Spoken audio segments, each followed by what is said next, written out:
I'm here today with Matt Davy, who, spoiler alert, has done $94,000 in gross profit, not revenue, profit in the last 3 months alone.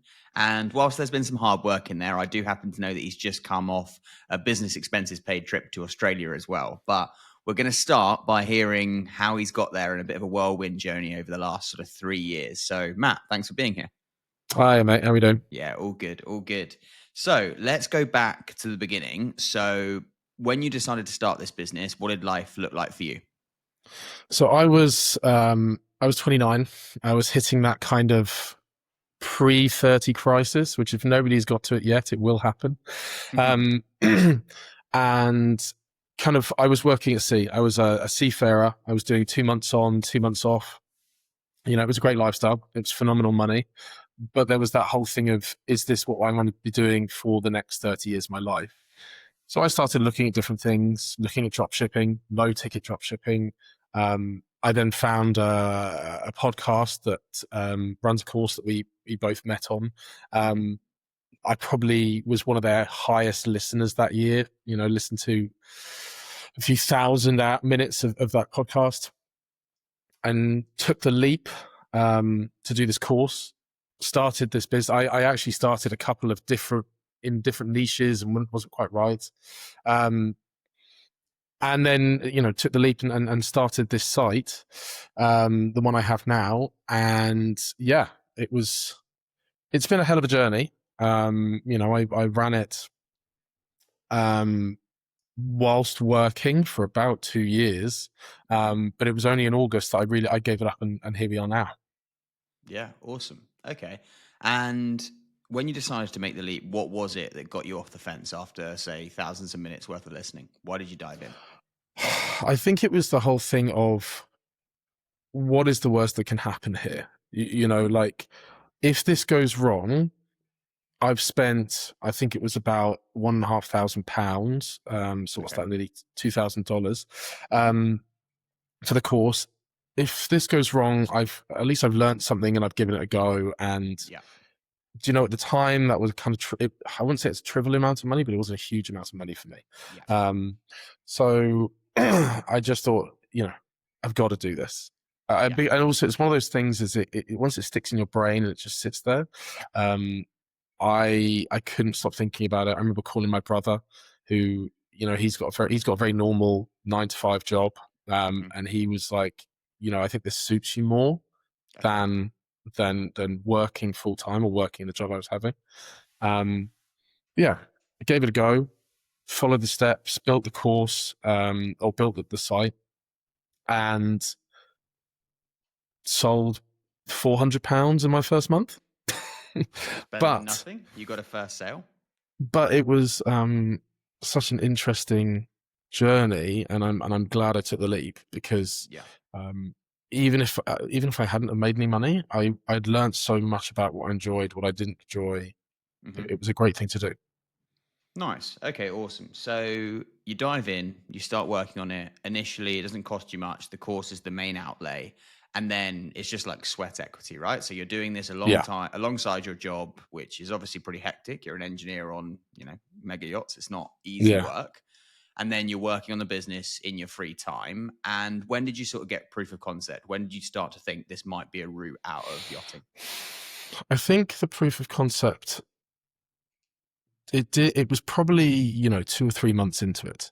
I mean, you Okay. talk about that sweat equity. I think people don't realize the amount of work that does go into doing this. You really have to have a word with yourself. Like I would Hmm. start work at 8, finish work at 5, and I was getting up at 6 to work on it. And then if I was doing night shifts, then I'd be spending some of my night shift doing it.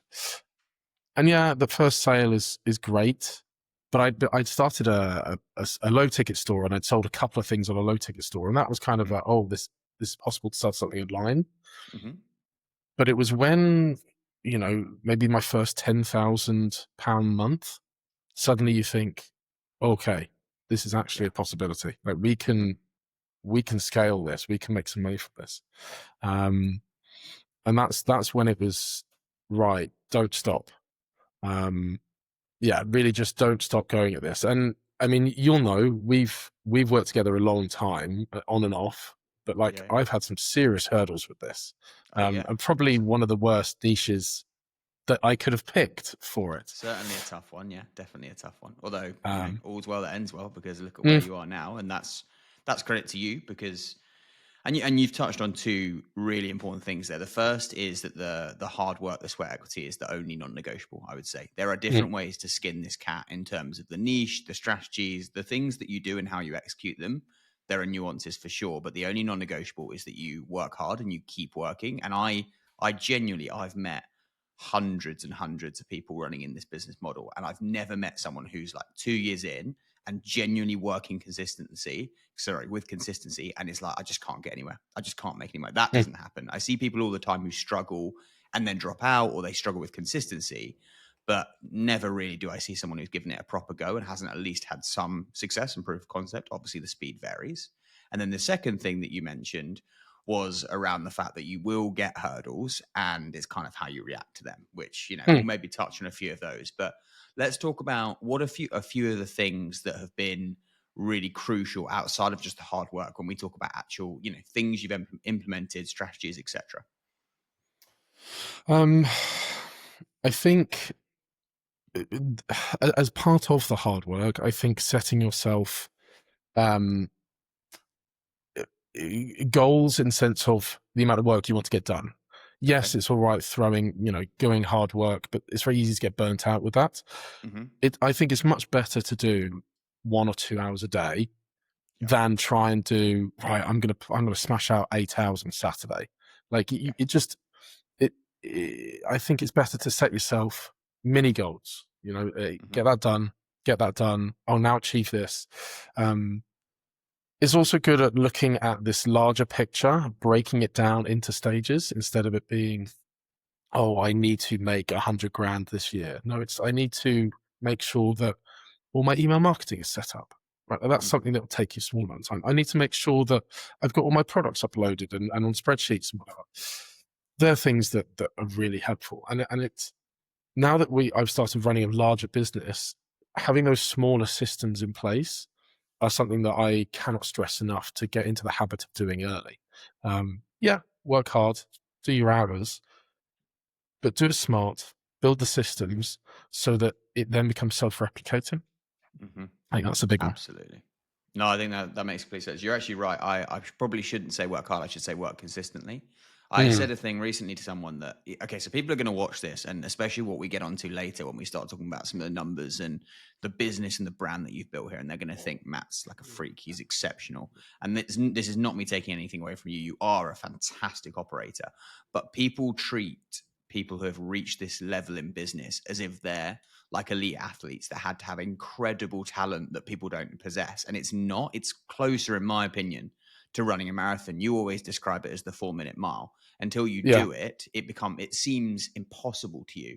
But actually, if you just show up and run every single day, it's not about the person who makes sure they run 30K every day. It's the person who just makes sure that they try and get out for that run every single day. And it might take people different lengths of time, but it will happen. So, but yeah, Well, I think you're one of completely right my there. one of my favorite stories of kind of endurance is I don't know if many people know about it, but it's of a Australian farmer that ran one of their ultra marathons in Australia.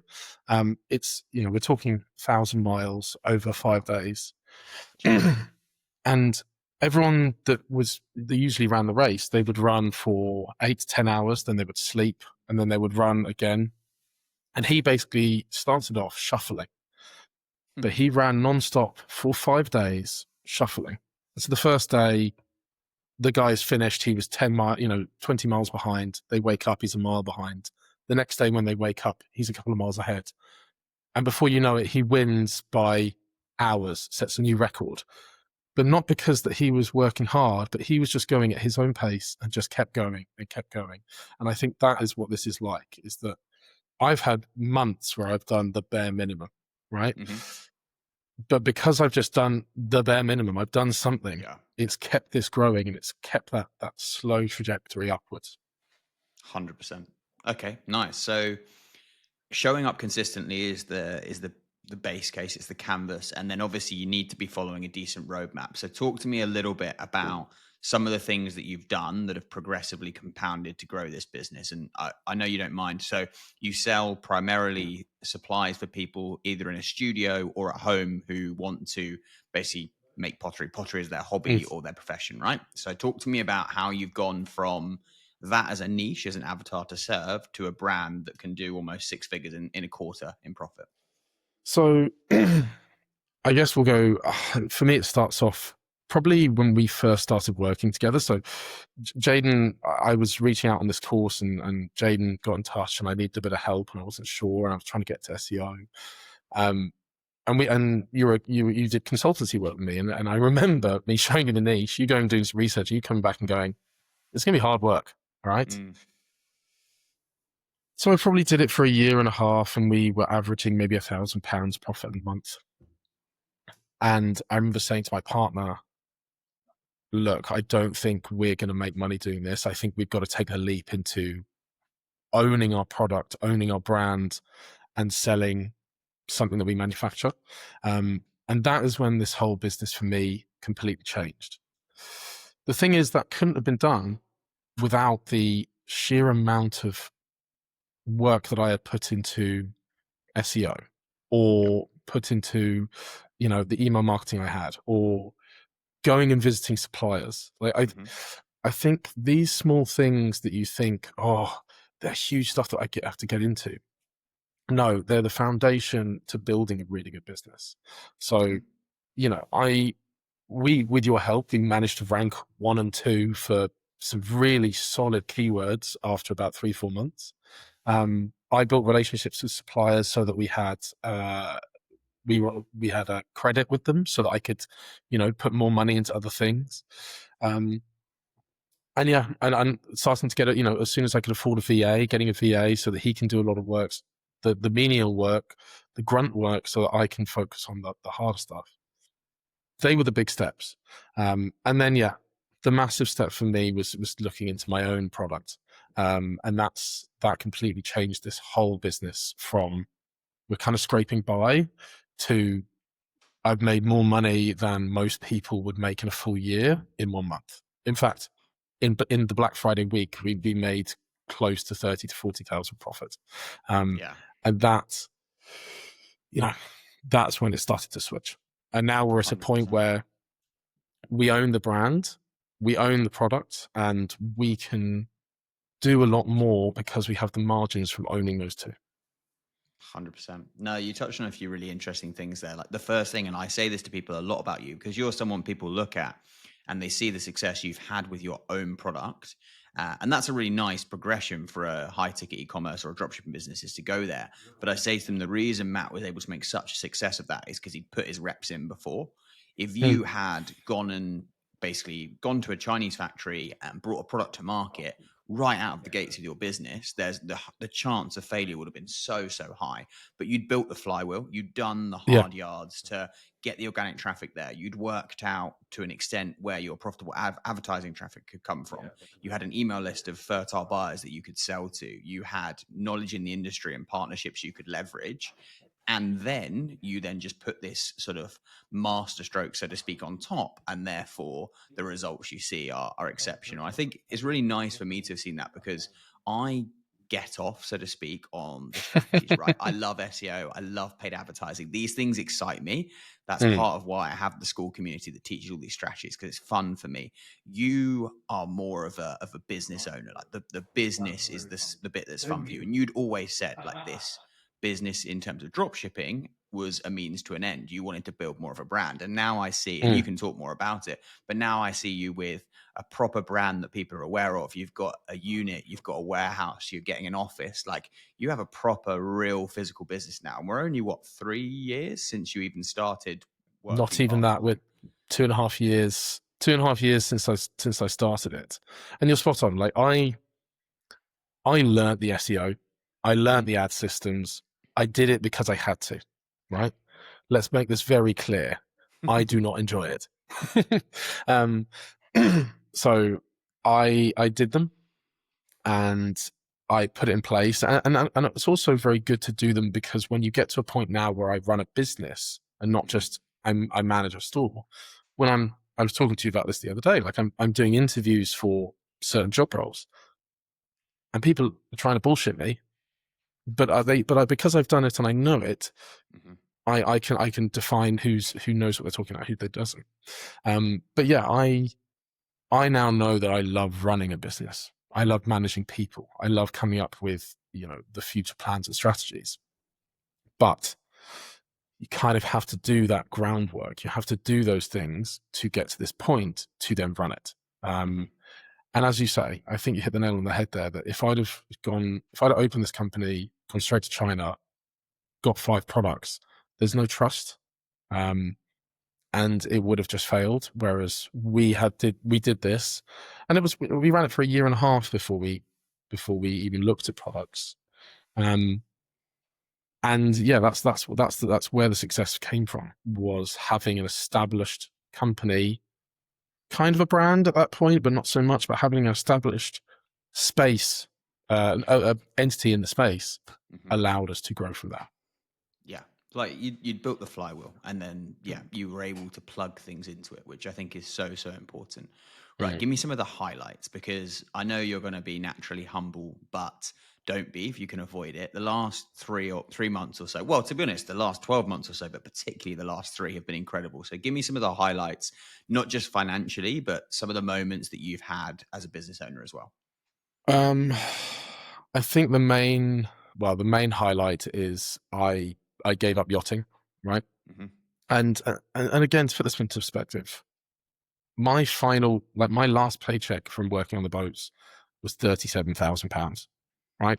That Like, always worried me about when I was trying to work with you, because when you're trying to help someone and they communicate their goals to you, like, you feel a little bit of responsibility. You're like, I really feel like I need to help this person, basically, because you're nearly 30. You're like, I'm getting married.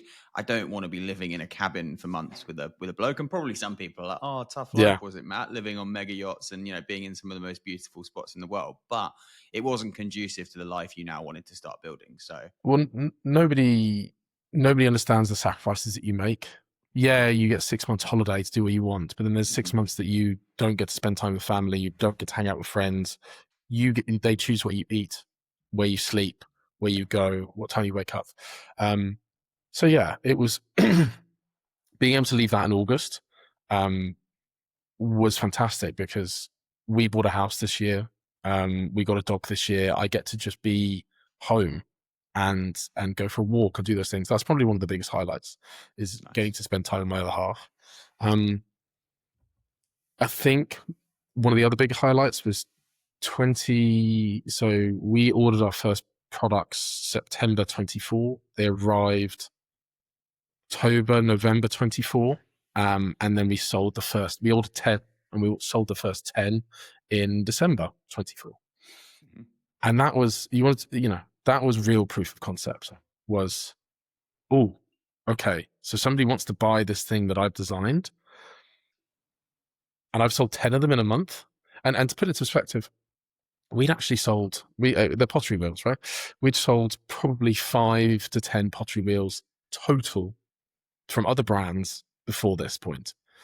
But I'd done the research. I knew the search intent was there, the volume was there, and there was a gap in the market, and that's what we went for. And then it was suddenly like, okay, this is so doable. That was huge.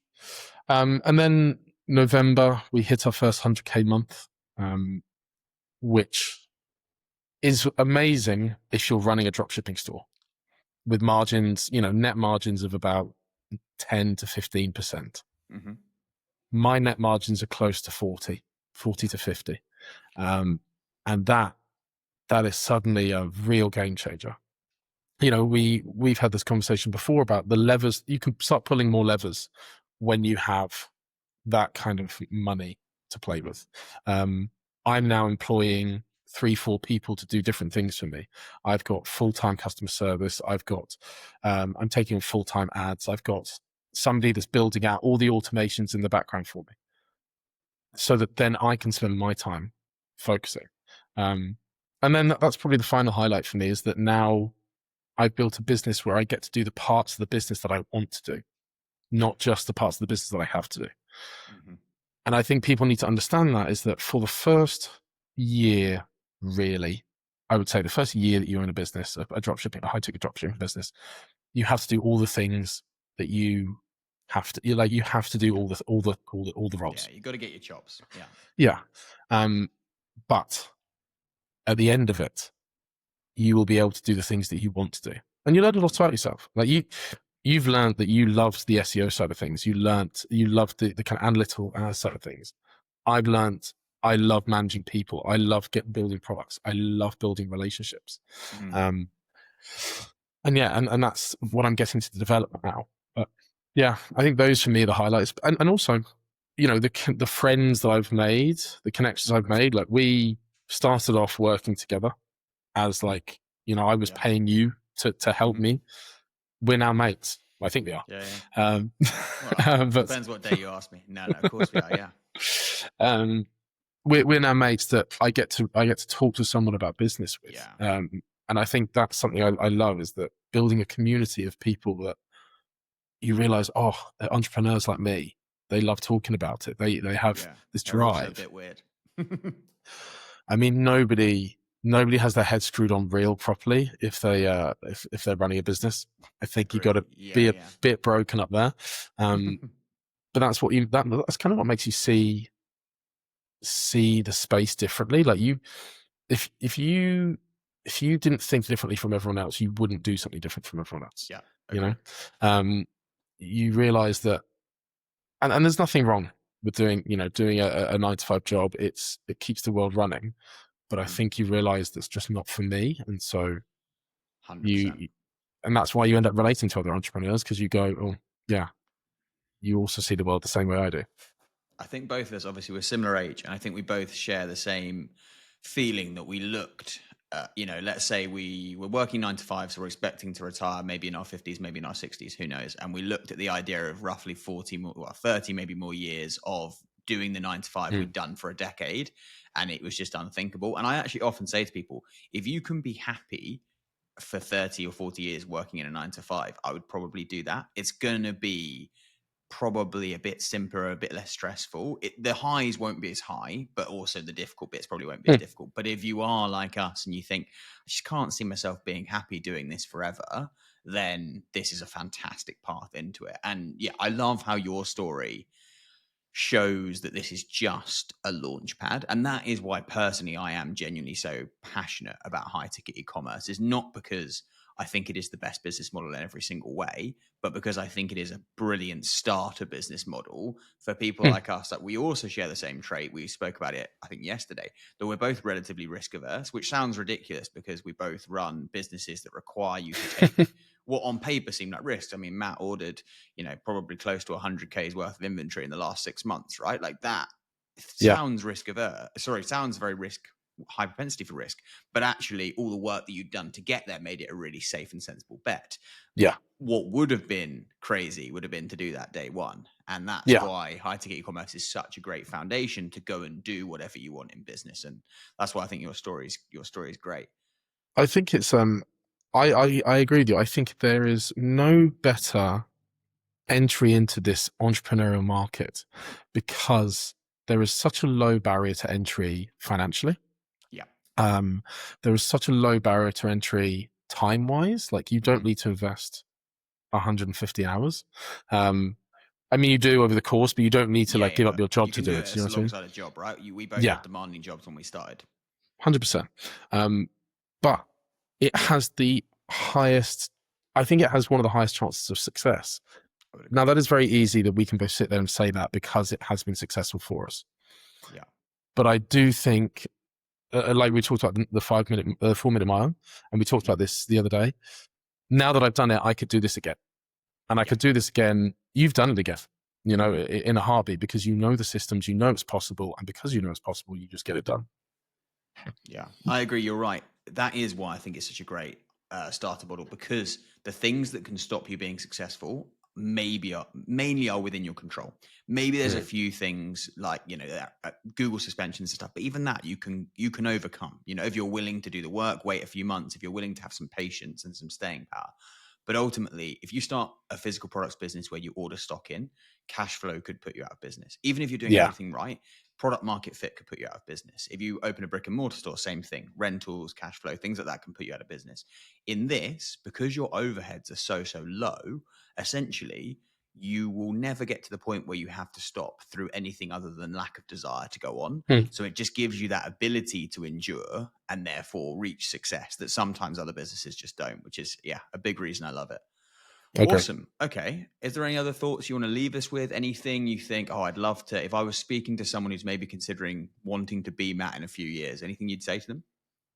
I think there's a few things that have to be talked about, and I think they're not talked about enough in this space, is that the negatives of it. You know, I, as much as I would love to tell everyone that this is the best thing ever, people have to understand that you never get to switch off, Mm-hmm. ever. You know, me and my partner, we run this company together. We'll sit there in bed at 10 o'clock at night talking about marketing strategies and talking about, oh, this You guys know product how to needs get to, off, hey? oh yeah. And talking about, oh, the switch on this product is actually not the switch that we want. I've seen this switch that we can change it to, and we can do things. That's something that, you know, it is not fun, and is nice about a 9 to 5 is you Yeah. clock out and you go, I will think about this when I come back at 8 o'clock tomorrow morning. Yeah. There's also one of the harder things is it is for me, certainly, I know this isn't for everyone, but I've certainly tied a lot of my mental health to the profit and loss. Yeah. And it's something you should never do, but it's just the way that I'm wired. You know, I'm very financially wired, and my fiance isn't, and I wish I could be that way. She is much better at the long term. Look how much we've grown, and I can do 100K one month, and then the next month do 60 and go, well, the business is failing. We may as well shut down. This is the end. I need to dig Not out that looking at that message you larger sent picture. me in early November last year, because you sent me a message being like, you knew you were being irrational, but you were like, oh, I feel like things are slow. And then you did 100K in that month. So it was quite Yeah. funny. Yeah. Oh, because it was, I think we sold, you know, like 10 grand in the first 2 weeks. Yeah. And then we did 120 in the next two, or 110 in the next two. It would be funny, the two messages like side by side. But yeah, sorry. Go on. Yeah, it's spot on. And I think that's something that people, you talk about, we talked about putting in the groundwork, and that's something that I think also people should learn to put in the groundwork is taking care of yourself, taking time for yourself. Yeah. Learning that there is separation between you and the business. And it's very hard, especially when, you know, now I've built a brand and we are part of the brand, but you've got to remember that you are your own independent entity, and you will have bad months and you will have good months, and try and ride the waves and get over the troughs, and just try and plateau between the two, and look at that slow growth, that overall growth, not just the, oh god, this week we've hit belly solidity thing. 100%. Awesome. I love it. So essentially, thank you for being here. I think you are a great example. And if you do want access to a lot of the strategies that Matt talked about, particularly that sort of foundation that he built, we've got a school community that teaches them, the 1% Ecom Club. I will leave a link below. I'm also going to tap Matt up at some point to get in there and start teaching a course about that next step of then private labeling a product and taking it forward. So I've just soft launched that on here. And yeah, Matt, thanks so much, and keep crushing it. I look forward to having you on next year when we're talking about, I don't know, 300K gross profit quarters. Oh, you wait. I've got another 4 products coming along, and yeah, I'll be filming it from my private jet. Happy days. Right. Have a good one, mate. Thanks for being here. No worries. Take care. Cheers.